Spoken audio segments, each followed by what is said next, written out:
Betrayal at engagement party. I never imagined my engagement party would be the stage for the ultimate betrayal, yet there it was unfolding in slow motion before my eyes. The evening was supposed to be a celebration of love and commitment, but instead, it turned into a cacophony of disbelief and whispers. As I made my way through the throng of well-wishers, I caught a glimpse of my fiancée slipping away into the shadows of the garden. Curiosity piqued, I followed, my heart already pounding with a foreboding sense of dread. The scene that greeted me was ripped straight from the pages of a scandalous novel, my fiancée, tangled with my estranged twin sister, their lips locked in a feverish embrace. I stood frozen, the reality of the situation crashing over me like a tidal wave. My sister, who had disappeared from my life years ago after a mysterious fallout, now reappeared in the most devastating way possible. The garden lights flickered, casting an eerie glow over their betrayal, and I couldn't help but wonder how long this had been going on behind my back. The image of their entwined bodies burned into my mind, a grotesque reminder of trust shattered and bonds broken.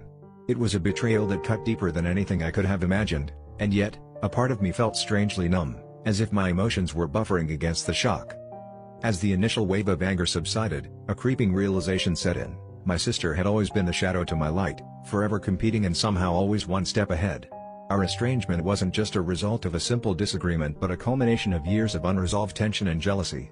The irony of it all was that the very person I thought I had lost, and perhaps mourned, had returned not in reconciliation, but in ruin.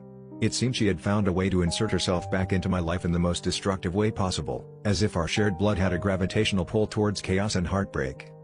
In the aftermath, as I pieced together the fragments of my shattered world, I realized this betrayal was more than just an affair, it was a reflection of my deepest fears and insecurities. My whole life, I had been running from the shadow of my sister, trying to carve out my own identity and escape the inevitable comparison.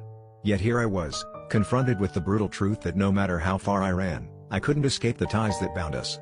In the end, the real revelation wasn't just the affair itself, but the understanding that I needed to confront the unresolved conflict within myself, and perhaps, in doing so, finally break free from the shadow that had haunted me for so long.